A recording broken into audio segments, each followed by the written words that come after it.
Jamaah. Yeah. Oh jamaah. Yeah. Alhamdulillah. Alhamdulillahirrahmanirrahim. Kembali lagi di Islami Tunda. Jamaah Islami Tunda yang dirahmati Allah yang baru bergabung. Kakak-kakak, adik-adik, bapak-bapak, ibu-ibu semua. Ayo semuanya merapat nih. Kita hari ini membahas tentang tema yang luar biasa. Temanya adalah pilih setia atau pisah ya. Setia aja. Nah sekarang kita lanjut lagi nih, ada video lagi ya. Buat tayangan kita semuanya tentang wanita ini minta tolong. Dalam garis bawah ini ya. Minta tolong saat diseret masuk ke mobil. Nauzubillah summa nauzubillah. Ini dia tayangannya. Nauzubillah summa nauzubillah. Tapi ini gini, dalam rumah tangga itu kita nggak tahu permasalahannya sebenarnya apa. Tapi yang namanya kekerasan dalam rumah tangga itu pasti disalahkan Ustadz. Nah bagaimana caranya mengontrol emosinya suami ini supaya nggak main tangan, nggak main kasar sama istri. Dan seandainya terus-menerus terjadi, apa yang baik dilakukan? Tadi kalau kata ibu-ibu minta pisah. Mau isi penjelasannya silakan. Silakan Ustadz. Izin Ustaz dan Ustaz diarahin lagi. Baik, kepada semuanya dengarkan. Laki-laki yang mulia adalah laki-laki yang memuliakan wanita. Tangan Bu. Wah. Iya. Kenapa? Sosok suami harusnya menjadi pelindung. Ar-rijalu qawwamuna 'alan nisa. Seharusnya sosok laki-laki adalah sosok di mana sosok wanita itu dalam hal ini istri merasa aman ketika berada bersama suaminya. Bukan merasa takut. Salah. Harusnya itu. Bukan. Lembutlah kepada gelas-gelas kaca. Yang disebutkan oleh Rasulullah adalah wanita. Wanita itu kayak kaca. Tahu kaca Bu? Kalau kaca-kaca ketemu pasti ribut. Ini ribut begini nih. Lembutlah. Maka wanita-wanita. Tapi kalau gimana? Ada wanita memang wajar dikerasin. Karena dia tidak mau taat. Dia tidak begitu caranya. Kalau memang khawatir akan nuzusnya. Nusus itu pembangkangan atas yang dilakukan oleh wanita. Maka ada beberapa tahap yang harus kita lakukan. 1, nasihati dia. 2, mohon izin, pisah tempat tidur dulu. Jangan dulu. Yang ketiga, barulah memukul. Itu pun pukulan yang tidak berbekas. Kayak pakai sapu tangan. Kalau pakai kayu siwak. Pernah lihat siwak Bu? Pakai kayu siwak. Oh. Boleh nggak bercerai kalau suaminya kasar? Boleh nggak? Jawabannya boleh kalau sudah mengancam nyawa. Oh. Kalau selama tidak mengancam nyawa, tidak ada masalah. Nah. Kalau mengancam jiwa, barulah boleh. Makasih banyak Ustadz Maulana. Itu jawabannya, tepuk tangan buat Ustadz Maulana. Masya Allah. Tapi kalau masih bisa, pertahankan. Amin. Makasih banyak Ustadz. Udah kan lagi kan? Udah. Kita lanjut nih kalau gitu ya. Kita waktunya memberikan kesempatan buat tanya jawab nih sama jamaah yang ada di studio. Tapi sebelumnya kita masuk dulu ke segmen Tanya Dong Ustadz. Kami semua tanya dong Ustadz. Oke kalau gitu kita kasih kesempatan yang mau nanya angkat tangannya ayo. Mana? Coba ini dulu deh dari sebelah kanan dulu nih. Coba ya Bu ya, jangan ngiri ya Bu. Ntar kita gantian. Coba kita minta yang sebelah sini dulu nih. Nah ini dia nih saya kasih mic nih. Ibu kayaknya bermasalah ini mukanya. Iya takutnya gitu. Ibu mau nanya apa? Silakan perkenalkan diri dulu. Boleh berdiri Bu? Iya oke. Assalamualaikum warahmatullahi wabarakatuh. Waalaikumsalam warahmatullahi wabarakatuh. Perkenalkan nama saya Ibu Siti Badriah dari Majelis Taklim Al Barokah Kampung Jogjogan Jasmara Pamijahan Bogor. Tepuk tangan dari Bogor. Maaf jamaah, ini Sibat. Siti Badriah. Iya, tadi dorong. Aduh, Bu udah kencang banget dorongnya. Iya, Sibat. Iya. Silakan Ibu pertanyaannya apa? Assalamualaikum Bu Sajat. Iya, waalaikumsalam. Oh, ya Saya mau Allah. nanya, Mau nanya apa? bagaimana hukumnya kalau ada suami yang ngerti agama tapi malah selingkuh dan berpoligami secara diam-diam? Wih, berat. Diem-diem permasalahannya berat. Terus, ini Mana aja. orangnya? Mana orangnya? Duduk dulu, Bapak belum ditanya. Ya aduh saya didorong lagi tuh. Itu aja Ibu pertanyaannya?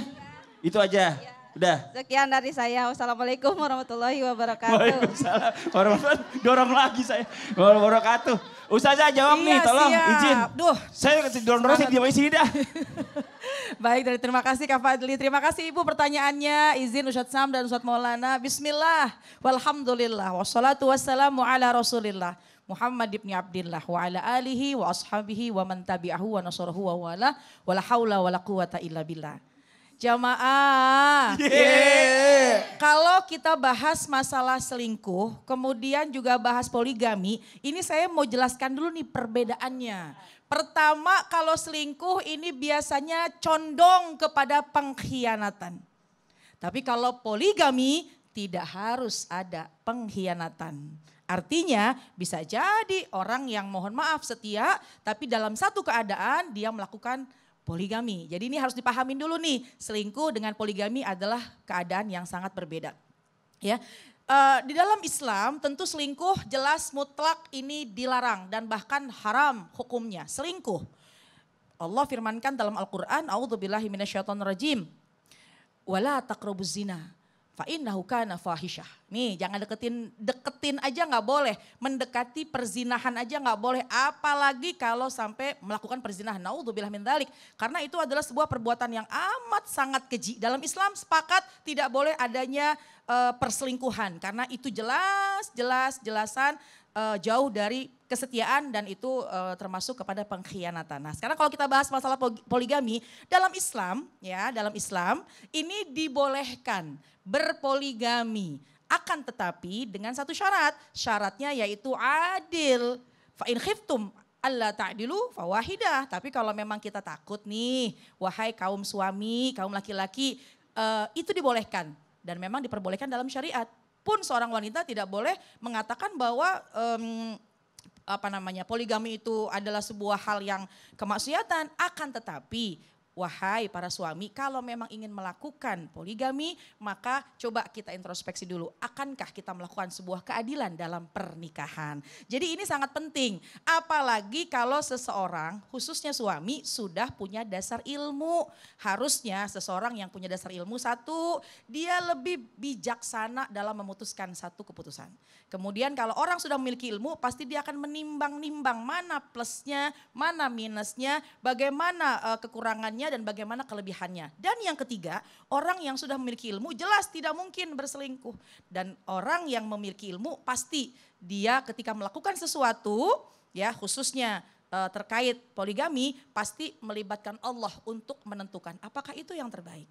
Artinya seseorang yang memiliki ilmu untuk melakukan poligami pasti dia akan sangat berhati-hati. Kenapa? Apalagi suami ini yang sudah punya ilmu, apalagi imam bagi keluarganya. Karena ini memiliki satu tanggung jawab. Ya, kullukum ra'in wa kullukum mas'ulun an ra'iyati. Kita ini semua pemimpin, bukan hanya kepala organisasi atau kepala negara ataupun kepala daerah, tapi orang kita masing-masing adalah pemimpin. Bahkan suami pun juga pemimpin, apalagi kalau memang sudah didasari, sudah dimodali dengan dasar ilmu, hati-hati nih kalau sudah dia mengetahui tapi dia tidak mengamalkan, khawatirnya kabura maqtan indallah an taqulu ma la taf'alun, akan hina lah. Nauzubillah. Nauzubillah min zalik, apabila seseorang dia tahu ilmunya, bahkan mungkin dia mengajarkan kepada orang lain, tapi dia tidak menjalankannya. Intinya jauhin selingkuh karena itu dekat kepada pengkhianatan, tapi kalau poligami diperbolehkan dalam Islam, asalkan jelas harus hukumnya adil. Wallahu a'lam bishawab. Ustazah Nada, tepuk tangan buat Ustazah Nada tuh, sibat begitu.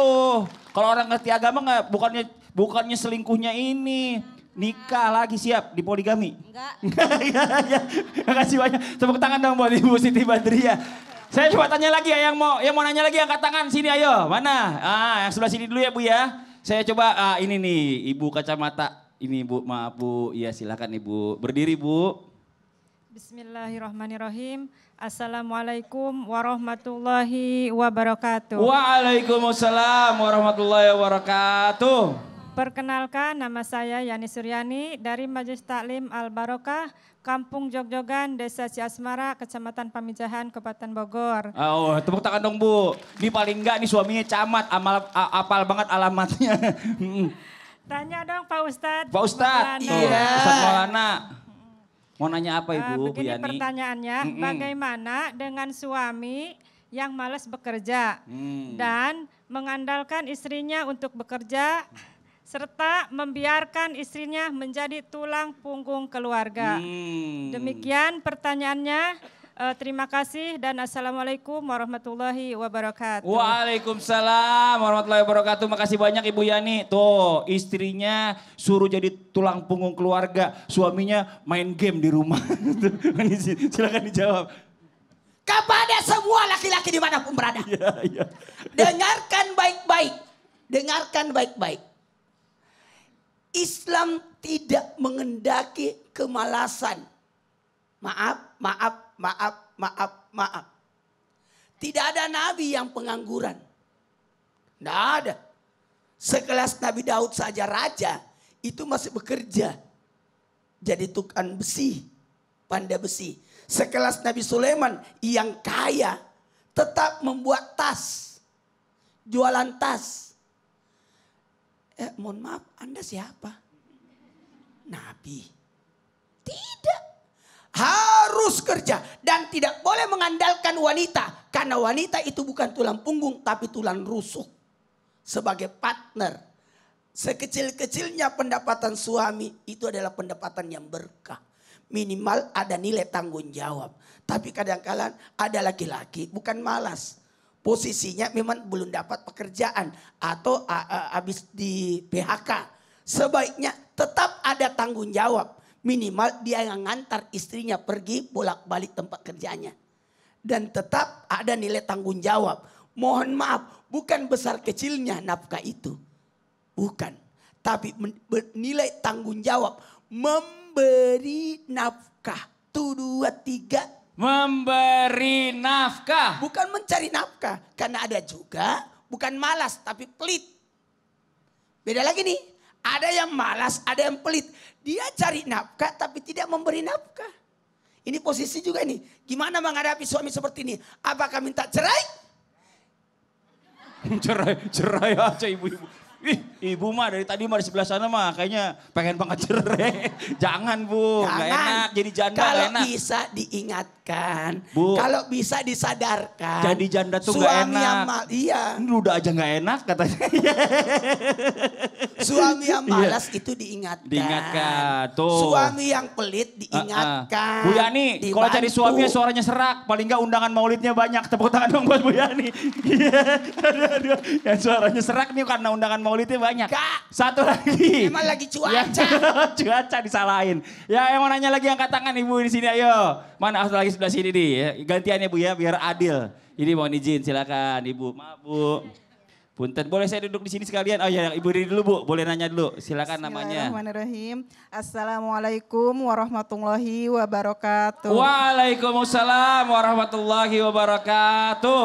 Perkenalkan nama saya Mintar Semirnawati dari Majelis Taklim Al-Barokah. Masya Allah, tepuk tangan dong Bu. Ibu nama panggilannya siapa? Ibu Mimin. Ibu Mimin, ya berarti Mirna dia. Mimin. Mimin, udah. Admin paling gak nih adminnya. Ya, silakan Ibu Mimin. Dari kampung Jogjogan Girang. Oh belum kelar, belum kelar. Mau nanya apaan? Kan tadi udah sama alamatnya. Menanya pertanyaannya apa Ibu? Menanya dong Pak Ustadz. Waalaikumsalam warahmatullahi wabarakatuh. Bagaimana agar pasangan tidak saujon dan tidak buruk sangka ketika LDR? LDR tuh apa sih Bu? Apa? Apa Ustaz?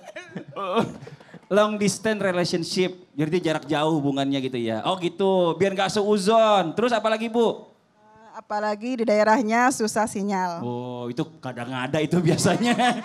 Iya. Ibu seneng banget Ibu. Pengalaman Ibu. Udah itu aja Ibu Mimin. Udah ya, Dari makasih saya. banyak. Iya. Wassalamualaikum warahmatullahi wabarakatuh. Waalaikumsalam warahmatullahi wabarakatuh. Ustaz Syam nih, Yeah. LDR kadang-kadang tuh jadi masalah. Dia bilang dia curiga nih sama pasangannya. Subhanallah. Soalnya sering susah signal. Susah Iya, sinyal silakan gitu ya, dijawab, iya. subhanallah. Kalau udah menikah bukan LDR lagi bu namanya, LDM. Kalau LDR tuh sebelum menikah, LDM itu long distance marriage. Jadi sudah menikah, dia ternyata berpisah. Dan ternyata yang berpisah seperti ini banyak kejadiannya. Ini sebelah. Ini dulu gitu. Termasuk baginda Nabi SAW orang tuanya. عطر اللهم قبره الكريم بعرف شذي من صلاة وتسليم اللهم صل وسلم وبارك عليه. Setelah Sayyid Abdullah menikah dengan Siti Aminah, datanglah pedagang dari negeri Syam ke kota Mekah. Sepulangnya pedagang dari negeri Syam, Sayyid Abdullah ikut berdagang ke negeri Syam. Sebulan pernikahan Sayyid Abdullah dengan Siti Aminah, pernikahan mereka akhirnya dipisahkan karena pekerjaan. Jadi Sayyid Abdullah dan Siti Aminah hanya bersama selama 1 bulan saja. Sepulangnya dari negeri Syam, Sayyid Abdullah akhirnya mampir di kota Madinah karena merasa tidak enak badannya. Siti Aminah dalam keadaan mengandung 2 bulan baginda Nabi SAW. Ketika Sayyid Abdullah beristirahat, Allah mencabut nyawanya Sayyid Abdullah, ayahnya baginda Nabi SAW. LDR-nya atau LDM-nya yang tadinya karena pekerjaan menjadi LDM yang paling menyakitkan, yaitu karena dipisahkan oleh alam. Satu di alam dunia, satu di alam barzakh. Lebih sakit lagi, subhanallah. Ustadz Maulana merasakan lagi 2 hal. Iya, 2 kali. Sudah 2 kali kena. Tapi ternyata kalau kita melihat Al-Quran, bagaimana agar tidak was-was, bagaimana agar tidak senantiasa suudzon terhadap pasangan. Orang yang suudzon terhadap seorang pasangannya yang ternyata pasangannya itu adalah orang yang soleh, sama saja kita suudzon sama Allah, Bu. Orang yang menganggap bahwasanya doanya tidak dikabulkan sama Allah, dia sudah minta sama Allah, ya Allah jaga suamiku. Lalu dia tetap suudzon sama suaminya, maka dia bisa saja suudzon sama Allah. Kenapa? Udah dia titipkan sama Allah, kok masih suudzon aja? Maka hindari suudzon, karena prasangka itu bisa menjadi sebuah doa. Berprasangka baiklah kepada Allah. Saya sudah titipkan sama Allah. Enggak mungkin Allah tidak menjaga suamiku. Dia yakin dengan hatinya. Sembari dia berusaha sebagai manusia. Sebagaimana Nabi Ibrahim alaihissalam dalam Al-Quran surah Ibrahim ayat 37. A'udzu billahi minasy syaithanir rajim. ربنا إني أسكنت من ذريتي بواد غير ذي زرع عند بيتك المحرم ربنا ليقيموا الصلاة Ya Rabb, oh Tuhan, kutinggalkan istri dan anakku di lembah yang tidak ada kehidupan di sana, tidak ada air di sana. Tapi saya titipkannya bukan kepada siapa-siapa. Saya tidak melihat lembah yang tandusnya. Saya tidak melihat di sana tidak ada sinyal. Saya tidak melihat di sana tidak ada ojek online. Saya tidak melihat tidak ada jajanan di sana. Yang saya lihat saya titipkan karena perintahmu ya Allah. Suamiku berangkat karena perintahmu untuk mencari nafkah yang halal. Maka kutitipkan padamu ya Allah. Masya Allah. Jadi LDR, LDM tuh gak masalah sebenarnya. Insya Allah selama... Apalagi yang LDB aja, long distance masih tetap tenang, Masya Allah. Begitu Ustaz Syam. Makasih banyak Ustaz Syam. Tepuk tangan buat Ibu Mimin, tadi bagus banget pertanyaannya. Nah sekarang saya lanjut lagi nih pertanyaan dari Instagram hamba Allah. Mewakilin di rumah ya. Oke, dari Instagram hamba Allah pertanyaannya, Ustazah, suami saya tidak pernah terang-terangan kepada saya mengenai gaji yang dia dapat tiap bulan. Dan dia juga tidak pernah jujur ke saya jika bonus keluar. Sampai saya berpikir segitu tidak percayanya sama saya sebagai istrinya.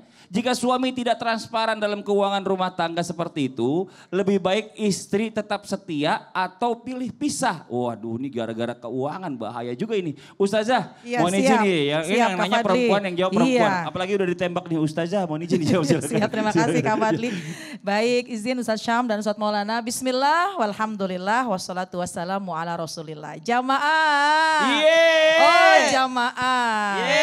Alhamdulillah. Nah ini saya mau tanya dulu nih sebenarnya. Mungkin bisa menjawab masing-masing dalam hatinya. Pertama tentu kita sepakat bahwa apabila seorang istri punya uang. Maka itu hak penuh uang istri. Sepakat ya Bu? Sekarang pertanyaan yang kedua. Apabila uang suami itu kira-kira uangnya siapa? Gak mau kalah, uang istri juga dalam istri dibilang. juga ya. Iya. Nah saya mencoba memperbaiki kalimatnya bahwa memang uangnya istri, hartanya istri itu memang sepenuhnya uangnya istri.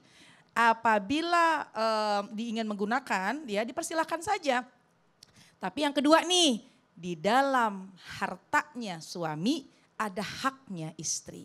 Jadi bukan semuanya uangnya suami itu harus disodorkan kepada istri. Ini harus kita pahami dulu nih gitu ya. Bahwa tidak ada kewajiban wahai seorang istri apabila suami melaporkan nih saldo rekening saya. Tidak ada kewajibannya. Kalau ataupun misalkan ketika suami mendapatkan gaji, ini loh semuanya buat kamu. Itu alhamdulillah, tapi tidak ada kewajiban untuk menyerahkan semuanya. Kewajiban suami adalah memberikan haknya istri sesuai dengan kemampuan, jangan melampaui batas. Artinya jangan juga berlebihan, istri menuntut kelebihan gitu ya. Apa yang sudah diberikan oleh suami maka itu adalah rezeki kita. Syukurin, insya Allah bersyukurnya kita. Bersyukur atas Allah berikan suami masih mau bertanggung jawab kepada kita. Insya Allah la in syakartum la azidannakum. Wal in kafartum inna adzabi lasyadid. Khawatirnya kalau kita kufur nikmat, maka khawatirnya Allah akan kurangi rezeki yang kita miliki. Naudzubillah. Tapi kalau kita bersyukur, ya alhamdulillah dikasih duit tiap bulan 50 juta, alhamdulillah. Aminnya kencang banget yang di sini ya. Alhamdulillah. Intinya sekali lagi bahwa tidak ada kewajiban bagi seorang suami melaporkan berapa saldonya, berapa hartanya. Mungkin juga kita baik sangka bahwa suami sengaja nih menyimpan, mau investasi gitu ya. Terpenting adalah suami ketika sudah memberikan nafkah kepada istri, itulah haknya istri dan itu adalah rezeki bagi istri. Kemudian akan tetapi ya seorang istri itu pasti akan sangat berbahagia. Pasti akan merasa dihargai apabila dalam pernikahan adanya keterbukaan. Mah gaji saya segini, mah alhamdulillah saya dapat bonus, nih uangnya, ini nilainya, tapi saya kasih kamu segini yang sisanya saya simpen di tabungan misalnya atau kita bagaimana, itu tentunya bagi seorang istri sangat-sangat membahagiakan. Dan bukankah tugasnya seorang suami itu membahagiakan istri, bukan dari harta tapi cara menghargai istri. Minimal komunikasi, kemudian adanya keterbukaan, maka hal tersebut bisa meningkatkan kepercayaan diri bagi seorang istri. Masya Allah. Terima kasih banyak Ustazah Nada, tepuk tangan buat Ustazah Nada. Tuh Bu ya. Jadi kalau dapat suami yang transparan, alhamdulillah. Kalau dapat suami yang gak transparan, artinya terlalu. Tuh 2, 3. Seneng ibu-ibu baru nih. Ya kita lanjut lagi nih buat jamaah Islam yang ada di rumah. Ingat ya buat warga Bandung ya. Jangan lupa hadiri tablik akbar tanggal 5 November 2023 jam 8 pagi waktu Indonesia bagian Barat untuk sesi yang pertama di Trans Studio Indoor Theme Park di Bandung ya. Dan juga di sesi kedua itu nanti pukul 12 siang waktu Indonesia bagian Barat di Masjid Agung Trans Studio Mall Bandung. Jangan lupa, cukup diingat aja dari sekarang. Kalau mau lebih ingat lagi catat tanggalnya. Oke, nanti kalau mau yang daftar ikut langsung aja klik di bawah ini ada linknya ya. Atau bisa juga kunjungi Instagram Islam itu Indah. Kalau gitu nanti kita ketemu di Bandung. Nah nanti kita lanjut lagi pembahasan kita hari ini. Yang di rumah jangan kemana-mana dulu ya. Jangan pindah-pindah channel. Tetap di Islam itu Indah. Jamaah. Oh jamaah.